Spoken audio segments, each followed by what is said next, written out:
abrumados, una jornada de redención. El mensaje de hoy tiene como subtítulo es el Hosanna de la multitud versus la realidad profética. El Hosanna de la multitud versus la realidad profética. Y para esto yo te voy a invitar que vayas conmigo o me acompañes en la pantalla a Mateo capítulo 21 del verso 6 al 11. Mateo capítulo 21 del verso 6 al 11. El verso 6 dice de esta manera: 2 de los discípulos hicieron tal como Jesús le había ordenado. Llevaron la burra y su cría y pusieron sus prendas sobre la cría, y Jesús se sentó allí. De la multitud presente, la mayoría extendió sus prendas sobre el camino delante de él, y otros cortaron ramas de árboles y la extendieron sobre el camino. Jesús estaba dentro de la procesión, y toda la gente que le rodeaba gritaba: Hosanna, alabado a Dios el Hijo de David, bendito el que viene en el nombre del Señor. Hosanna, alaben al Dios en los cielos más altos. Toda la ciudad de Jerusalén estaba alborotada a medida que Jesús entraba, y preguntaban: ¿quién es este? Y la multitud contestaban: Jesús, el profeta de Nazaret de Galilea. Mire, como yo les dije hace un minuto, estamos hoy celebrando un domingo histórico en la Biblia, en la palabra del Señor, y hoy celebramos Domingo de Ramos. Recordamos esa entrada triunfal cuando Jesús entra a Jerusalén en medio de cánticos, de alabanzas, de adoración, porque la gente vio un hombre que cabalgaba para entrar, y ellos lo vieron como alguien que podía cambiar la historia o cambiar la situación de ellos. Pero hay algo muy interesante de esta historia, que aunque nosotros ahora conocemos la totalidad de quien Jesús era, hay una realidad, y es que este pueblo alababa, adoraba y cantaba a Jesús porque ellos tenían una necesidad y ellos esperaban algo de él. Pero ¿por qué esta gente le adoraba? ¿Por qué esta gente cortaba palmas? ¿Por qué esta gente decía Hosanna, que lo que significa sálvanos? ¿Por qué esta gente hacía eso? Porque muchos miraban a Jesús y veían en él una persona que podía cambiar su situación. Porque había un grupo que lo veía a él y decía: este hombre puede cambiar nuestra historia. Si este hombre tuvo la capacidad de alimentar a 5,000, si este hombre tuvo la capacidad de levantar a un muerto, él puede libertarnos de la situación en la que nos encontramos. Así que esta multitud le alababa porque él sabía, o ellos sabían quién era Jesús y lo que él podía hacer. Pero hay una verdad también en esto, y es que Jesús también sabía lo que la gente esperaba de él. Jesús también sabía que este Hosanna que esa gente cantaba en esa adoración no era una adoración más que un interés. Ellos esperaban algo de él. Ellos querían algo de él. Ellos tenían un deseo personal, un interés por cosas personales que él podía saciar. Pero la realidad es que Jesús sabía sus corazones. Y el libro de Lucas nos cuenta que en medio de la alabanza, en medio de Hosanna, en medio de que la gente se quitaron las prendas y la tiraban al piso y celebraban y cantaban, Lucas nos dice en el versículo 19 que Jesús lloró. Y hay pocas historias o momentos íntimos en la Biblia donde registra a Jesús llorando. Frente a la tumba de Lázaro y aquí al entrar a Jerusalén.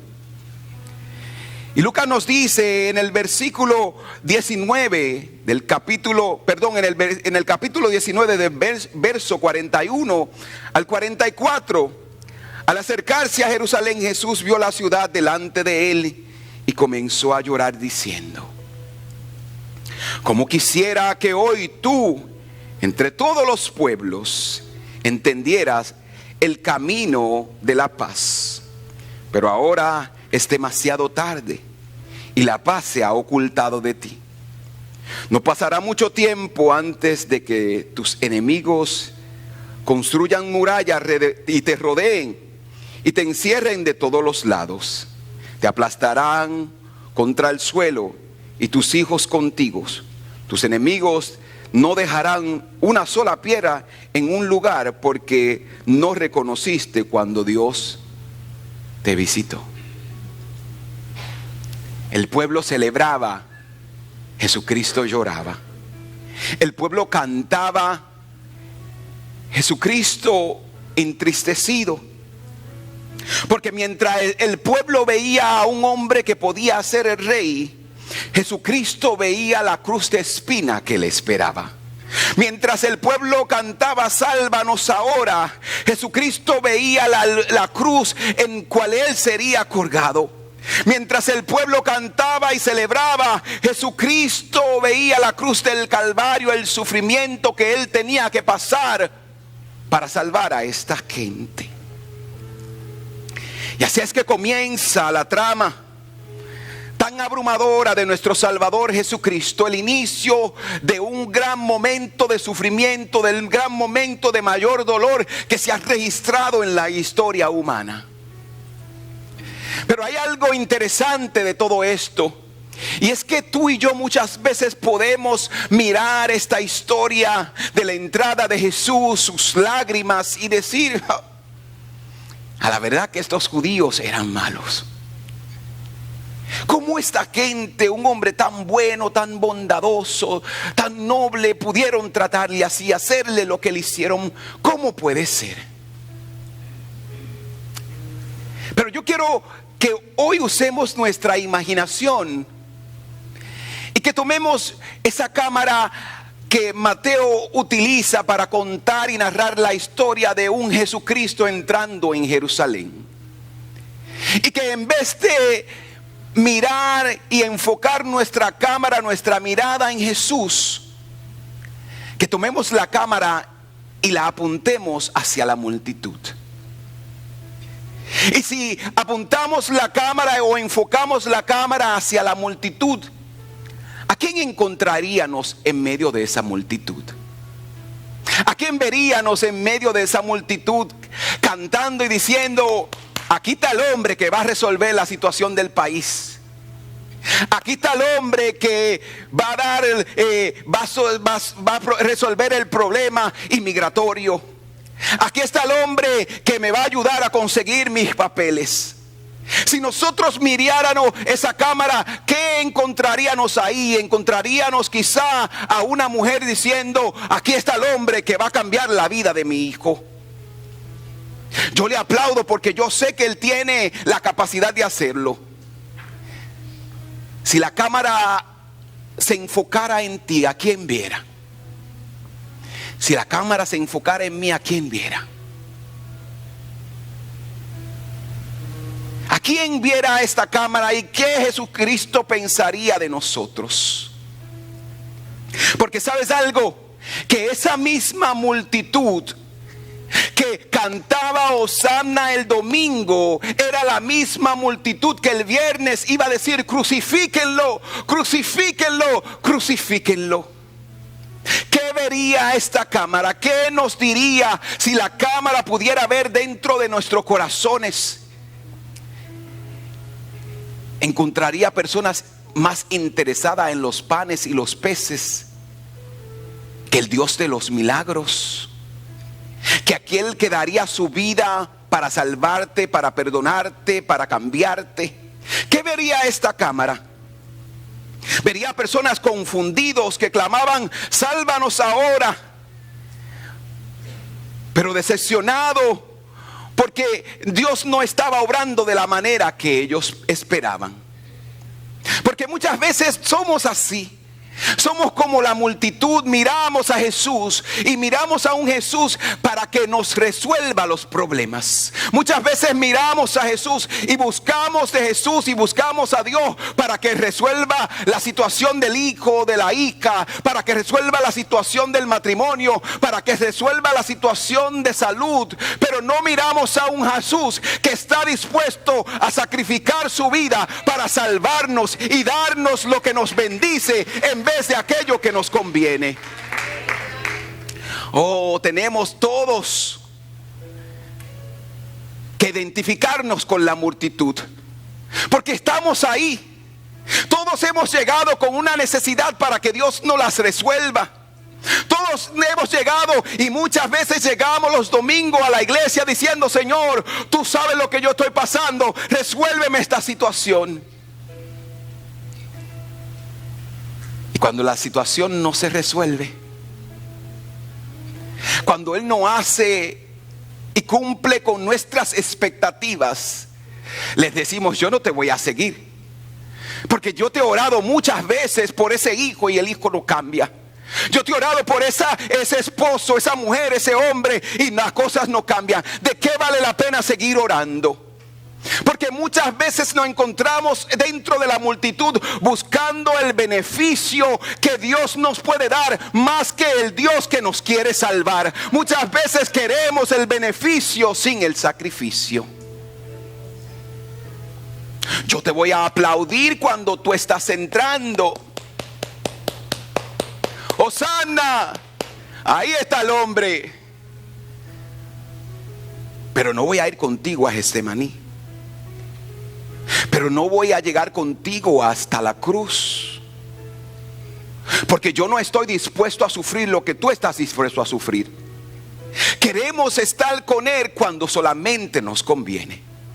Queremos los beneficios, queremos caminar con Él solamente cuando nos conviene.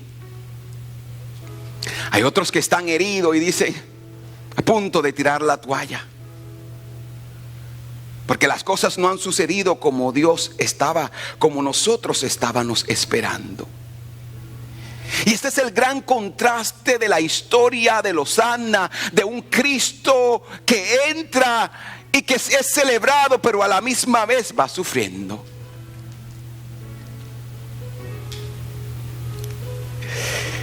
Ese es el Cristo y este es el contraste de esa historia abrumadora de nuestro Salvador. Porque muchas veces nuestra percepción del plan de Dios es egoísta. Pedimos de manera egoísta. Queremos que las cosas sean a nuestra manera. Pero el propósito de Dios es el que nos bendice para siempre. Dios no siempre va a hacer lo que tú le estás pidiendo, sino lo que te conviene. Y ahí es donde nosotros nos tocamos con esa pared.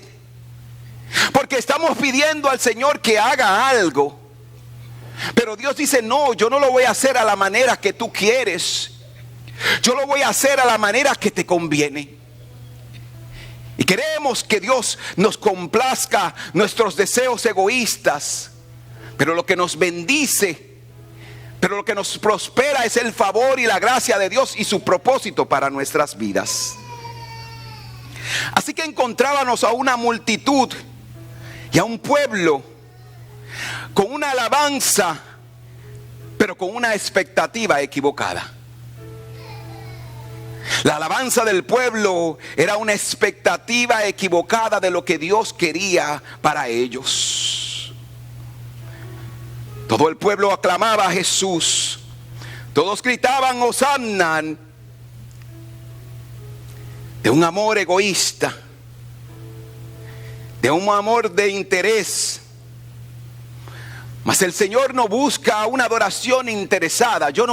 El Señor no quiere que tú vengas a la iglesia para que Él te resuelva tu problema. El Señor no quiere que tú vengas a la iglesia y que tú le adores y que tú le cantes y que tú digas amén, porque tú quieres que la situación cambie. Él sí quiere cambiar tu vida, pero Él la quiere cambiar para toda la eternidad. Él quiere salvarte, Él quiere perdonarte, Él quiere libertarte.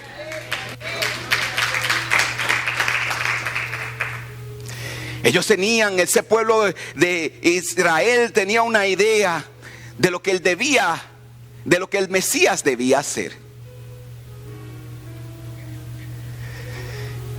Que es interesante cuando vemos a un líder. A mí me pasa muchas veces: pastor, usted debería hacerlo así. Todo el mundo tiene una idea de cómo la iglesia debe ser administrada. Todo el mundo tiene una idea de cómo tú debes de dirigir las cosas en tu casa, pero ellos no están en tus zapatos. Asimismo, este pueblo miró y tenía una idea de lo que el Mesías debía hacer. Debía ser un libertador político, el que nos iba a libertar de la esclavitud de los romanos. Ellos pensaban que Jesús tenía que ser el que iba a conquistar, a derrocar y a vencer esa esclavitud en la que ellos se encontraban, mas no era así. Ellos esperaban un rey de espadas, pero él venía a dar amor. Ellos esperaban un rey que se montaría en un caballo gigante blanco, de esos fuertes que representaba el poder y la fuerza. Mas él escogió montarse en una burra. Ellos esperaban un hombre fuerte, elegante, hermoso. Pero este no es lo que el libro de Isaías describe. Él quiso ser humilde. Él quiso acercarse a nosotros con humildad. Cuando Jesús ve la expectativa de ese pueblo, Él se entristece. Y mira lo que dice el libro de Zacarías 9:9. El justo Zacarías le llama el justo y victorioso. Pero es humilde montado en una burra. Porque mira algo, nosotros muchas veces tenemos a pensar que Jesucristo era otra cosa lo que él no era. Zacarías lo describe como el victorioso, el que ya ganó, el que ya venció, pero que era humilde. ¿Sabes algo que a mí en lo personal me sorprende de nuestro pastor Agustín? Es su humildad. Y la pastora y yo los otros días, mientras nos encontrábamos en la mentoría, nos paramos frente a la iglesia. Yo le digo a la pastora: nosotros tenemos un mega church pastor. Tenemos un pastor de una mega iglesia. Pero él sigue siendo él. No le gusta tomar fotos. Y usted ve que yo le digo: fírmenle el libro para que se tire una foto, porque a él no le gusta. Él no le gusta ser el centro de la atención. Y hay muchas personas que lo critican y le dicen: para el estatus que tú tienes, tú deberías dártela más. Debería mostrarte, tener otra clase de proyección. Tú no podías hablar como tú hablas. Tú no podías hacer las cosas que tú haces.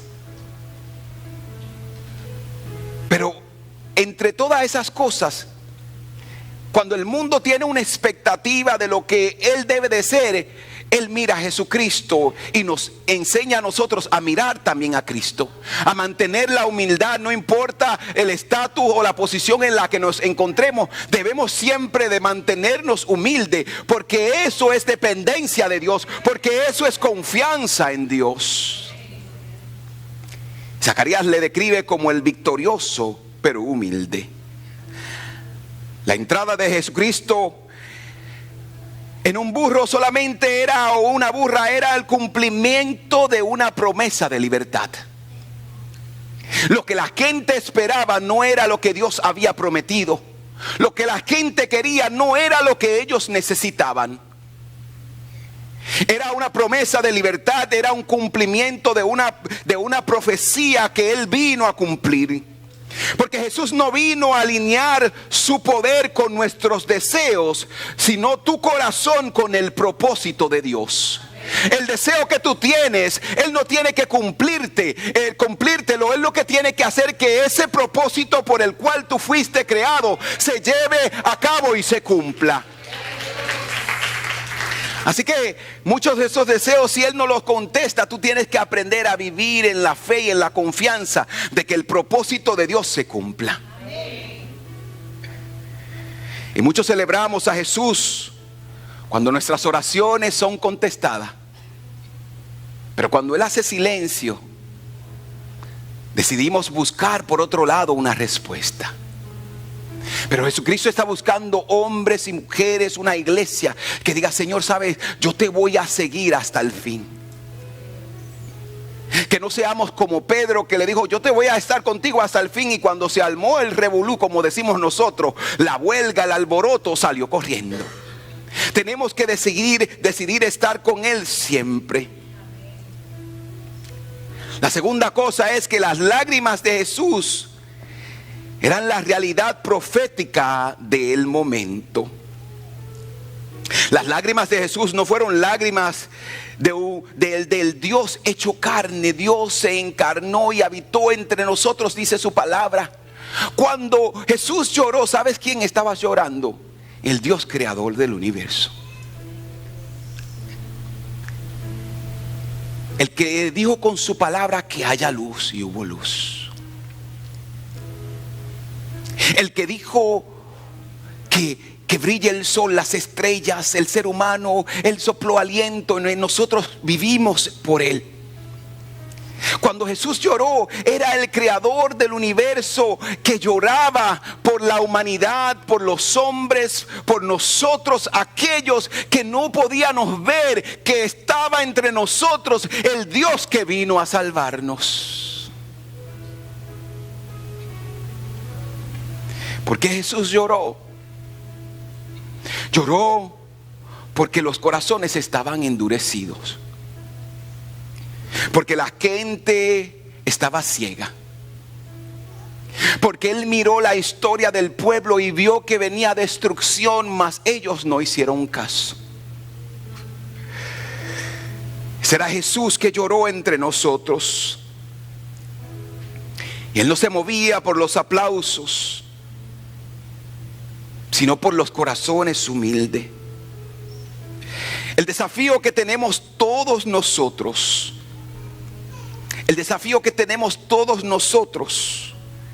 es: ¿buscaremos la voluntad de Dios o la nuestra? Ese es el gran desafío que todos tenemos. ¿A quién vamos a buscar?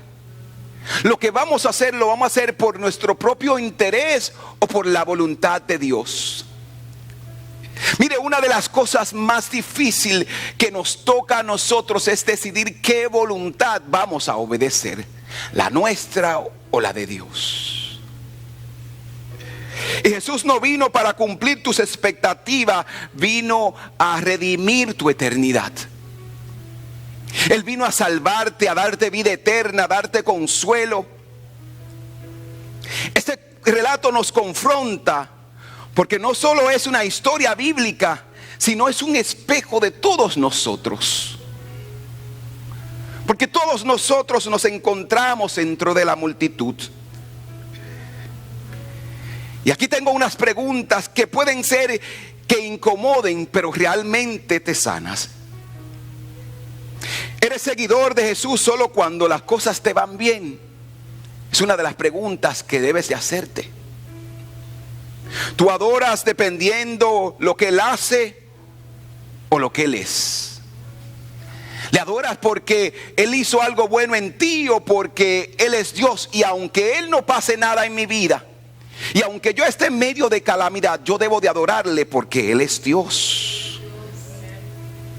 Jesús no vino solamente para salvarnos de nuestras luchas temporales, sino para darnos una vida eterna. Él no vino a cumplir nuestras expectativas y nuestros deseos. Vino a redimirnos y vino a cambiarnos. Vino a rescatarnos. Vino a perdonarnos. Vino a limpiarnos. La realidad profética del momento era que Jesús marchaba hacia la cruz con un propósito. Y ese propósito era salvarte. Ese propósito era redimirte del pecado, de la destrucción hacia donde todos íbamos. Así que la pregunta o lo que debemos de reflexionar, y ya cerrando este mensaje o este sermón, es cómo esa historia se relaciona conmigo, contigo, con todos nosotros. Y la primera cosa que debes de entender es que vivimos en un mundo de expectativas superficiales. Vivimos en un mundo de expectativas superficiales. Queremos un Salvador que nos dé prosperidad y que nos resuelva los problemas, pero no necesariamente uno que nos transforme, que nos dé transformación. Yo quiero un Salvador que me salve, que me prospere, pero no que me cambie. ¿Y cómo yo sé que peleamos todo con esto? Porque muchas veces decimos, es que yo soy así. Y como dice la canción, así viviré y así moriré. Queremos el beneficio, la bendición, la prosperidad de Dios, pero no queremos la transformación que viene con Cristo.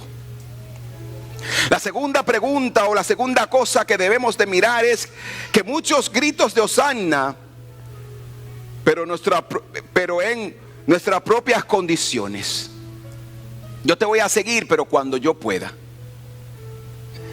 Yo voy a la iglesia, pero cuando yo quiera. A mí nadie, ni incluso el pastor, me va a decir cómo yo tengo que hacer las cosas y cómo yo tengo que vivir. Es mi vida y yo hago con ella lo que yo quiera. Queremos a Jesús, queremos adorarle, queremos cantarle, queremos pedirle ayuda, queremos que Él esté ahí en los momentos de calamidad, pero a mi propia manera. No como Él quiera. Yo establezco las pautas y las condiciones de cómo va a ser nuestra relación. Y hay una realidad que tú y yo debemos de saber, es que Dios no quiere una relación contigo a medias. Dios no quiere ser ese amor de fin de semana. Ese amor que llegó el fin de semana, voy para donde la jeva, la novia, como usted le llame, la enamorada. Me paso el fin de semana con ella. El domingo en la tarde te veo el próximo fin de semana. No llamas, no envías mensaje de texto. Jesús no quiere ser ese tipo de amor contigo. Él no quiere ese tipo de relación contigo. Él quiere tener una relación continua, permanente, donde tú y Él caminan juntos todos los días. Donde el domingo le vas a cantar por lo bueno que Él es, porque te ha salvado, porque te ha perdonado. Pero también el lunes, el martes, el miércoles, el jueves, el viernes. Jesús quiere que nosotros pasemos de cristianos que solamente venimos a la escuela, a la iglesia los domingos. Él quiere que también nos reunamos los miércoles, que vengamos el miércoles a estudiar la palabra, a crecer en Él. Esa es la relación que Él quiere tener contigo. Que pasemos de una relación de religiosidad a una intimidad. Donde antes de yo tomar una decisión, donde antes de yo irme a un lugar o hacer esto o lo otro, yo diga, Señor, vamos a hablar, ¿qué tú piensas? Que cuando vaya a tomar una decisión me pregunte, ¿esto honra o deshonra a Dios? Esa es la clase de relación que Él quiere tener contigo. La tercera cosa es que Jesús aún llora por nuestras ciudades. Así como Él lloró por el pueblo de Jerusalén que no le reconoció, Jesús aún llora por nuestras ciudades. Y cuando yo pienso en llorar, pienso en la historia o en la tragedia que sucedió en nuestro país hace unos días. Yo me levanté el lunes en la mañana entristecido, o el martes en la mañana, y mientras oraba yo decía, si yo estoy triste, ¿cuánto más el corazón de Dios? Jesús todavía llora. ¿Sabes por qué? Porque Él quiso salvar al pueblo. Esta tragedia que sucedió hace unos días me llamó mucho la atención y me llenó de mucha tristeza. Porque fue una tragedia donde murieron alrededor de 225 personas. Padres que dejaron a sus hijos huérfanos. Hijos que murieron, que ahora sus padres tienen que enterrarlo. Pero dentro de esta historia hay una historia que tocó mi corazón. Y fue la historia del beisbolista o pelotero de Grandes Ligas, Octavio Dotel. Porque cuando yo escucho esa historia, yo me meto a las redes sociales a saber quién era, porque le tengo que ser honesto, yo ni siquiera lo había escuchado, no lo conocía, yo no sigo béisbol. Perdóname, Jaime, si te ofendo por esto. Pero cuando busco la información o busco su historia, me encuentro con un video donde este hombre, que ahora estaba fallecido y desaparecido, subió a las redes sociales donde él contó una experiencia de un retiro de caballeros que él estuvo. Donde él decía, mi vida me ha cambiado. Mi vida ha sido transformada. Hay un antes y un después. Semanas antes de esta gran tragedia, él hablaba de la experiencia que él había tenido en este retiro de caballeros. Él contaba con sonrisa y con mucha alegría de este momento y esta experiencia y esta visitación de Dios a su vida.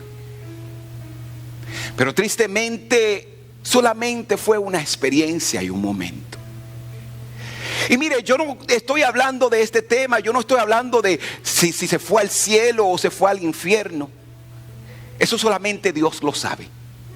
No es lo que yo quiero resaltar de esa historia. Lo que yo quiero resaltar de esta historia es que yo le decía a mi esposa, yo te puedo garantizar que si él hubiese regresado de ese retiro y hubiese dicho, de hoy en adelante mi vida va a ser diferente, ya yo no voy a más para fiesta, no voy más a discoteca, de ahora en adelante le voy a servir al Señor. Si él hubiese tomado esa experiencia con Dios y la había hecho una transformación, hoy, yo te puedo garantizar que ese hombre estuviera con su familia en su casa.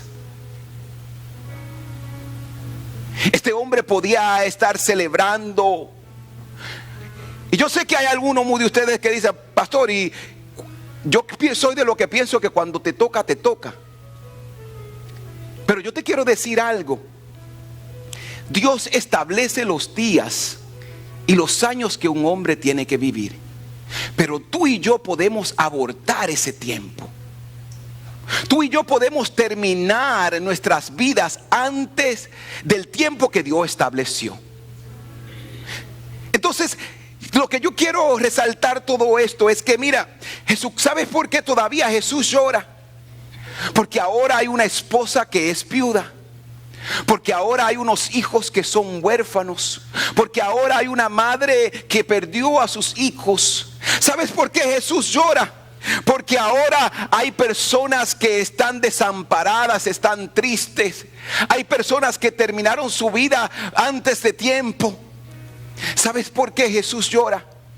Porque muchas veces nosotros ignoramos la visitación de Dios. Ignoramos que el Salvador del mundo está entre nosotros.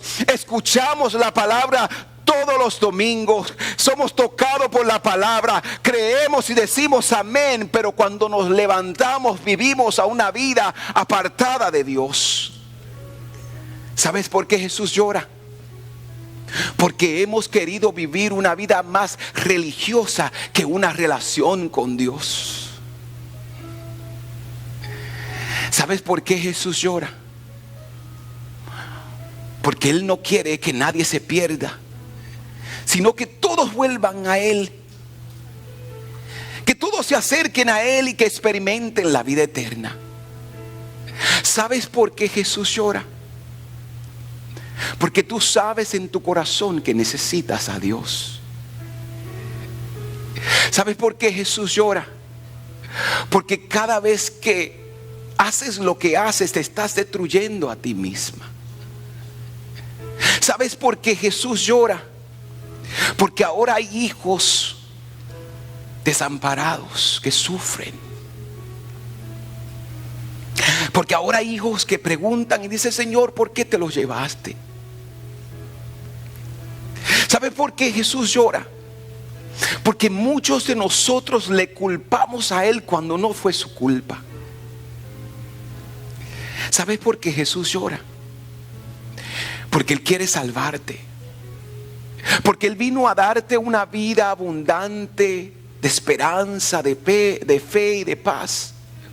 Mas nosotros le decimos: no contigo. No quiero nada que tenga que ver contigo. Jesús llora, ¿sabes por qué? Porque hay un pueblo que no le reconoce. Porque hay un pueblo que su alabanza, su adoración es solamente tradicional, religiosa, de costumbre. Cuando Él quiere entrar en tu corazón. Y lo que tú y yo debemos de entender, y con esto concluyo, es que la verdadera fe permanece aun cuando tú no entiendes el plan de Dios. Aunque tú no entiendas lo que Dios está haciendo, tú debes de seguir creyendo. Aunque no entienda lo que Dios está haciendo, debes de seguir creyendo.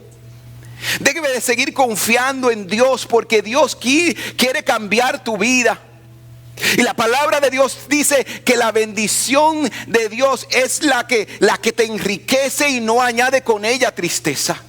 La bendición de Dios, lo que Dios te quiere dar, es para que lo puedas disfrutar, para que te llene de alegría, para que tú seas de bendición a otros. Dios vino a eso. Por eso Él murió en la cruz del Calvario. Por eso Él sufrió por ti, para que ya tú no tengas que sufrir hoy.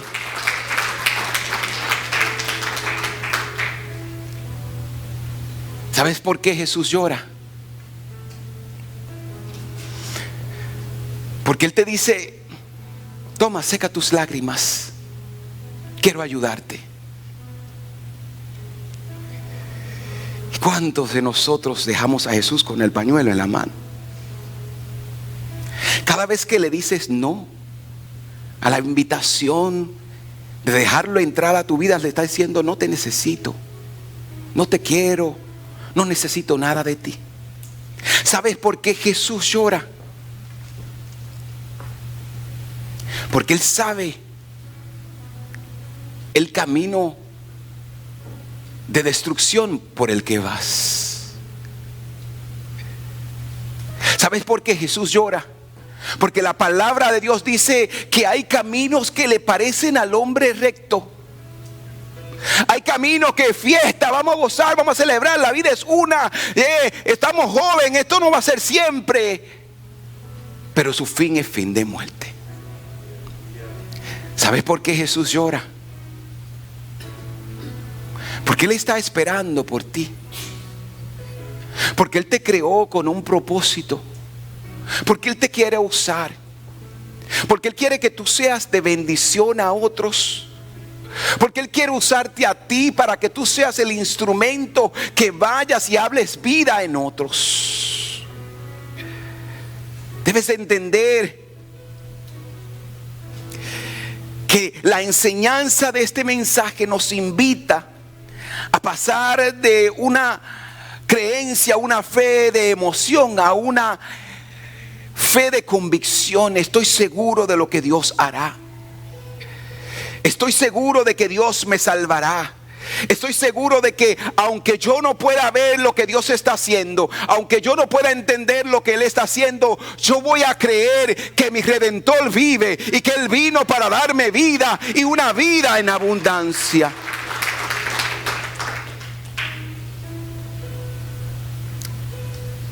Hoy quiero terminar con esto. Yo quiero hacerte esta invitación a que pases de una fe del Dios de tus padres Que pases de una fe de yo creo en Dios porque mi mamá creía en Dios. Yo voy a la iglesia porque mi mamá quería que yo fuera a la iglesia. Hoy yo quiero hacerte una invitación a que digas, ¿sabes algo? Yo quiero pasar de hablar de un Dios, del Dios de mi padre, al hablar del Dios que vive en mi corazón. Que ya no sea una historia que me contó mamá, que me contó papá, que me dijo la abuela. Que yo pueda experimentarlo de una manera personal. Hoy yo te hago la invitación a que le digas, Señor, ven a mi corazón. Entra a mi vida, cámbiame, transfórmame. A que te atrevas a caminar con Él.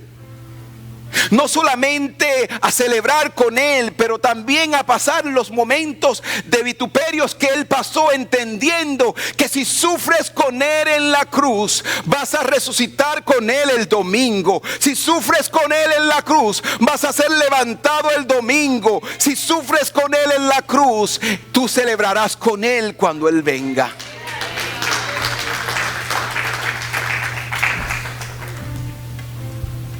Hoy es un día de decisión. Hoy es un día de redención.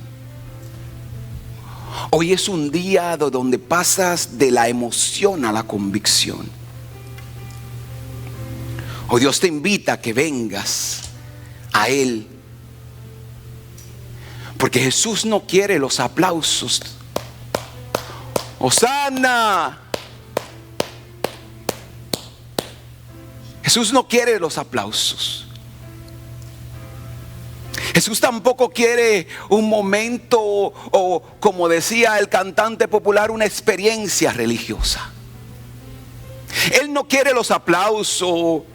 Él no quiere solamente que llores o que te emociones. ¿Sabes lo que Él quiere? Más que aplauso. Él quiere tu corazón. Más que aplauso, más que voy a la iglesia porque eso me bendice y me hace sentir bien. Él quiere tu corazón. Él quiere tener una relación contigo diaria. Que esto no sea una experiencia o una euforia. Oh, un momento épico. Esa pastora, wow. Él quiere que tú experimentes al Dios de la pastora. Él quiere que experimente al Dios que tomó forma de hombre. Porque Él no quiere ahora entrar por una calle de piedra una vez más. ¿Sabes dónde Él quiere entrar? Él quiere entrar a tu corazón. Porque más que una emoción, Dios quiere tener contigo una relación. Porque más que una emoción, Dios quiere tener contigo una relación. Inclina tu rostro ahí donde estás.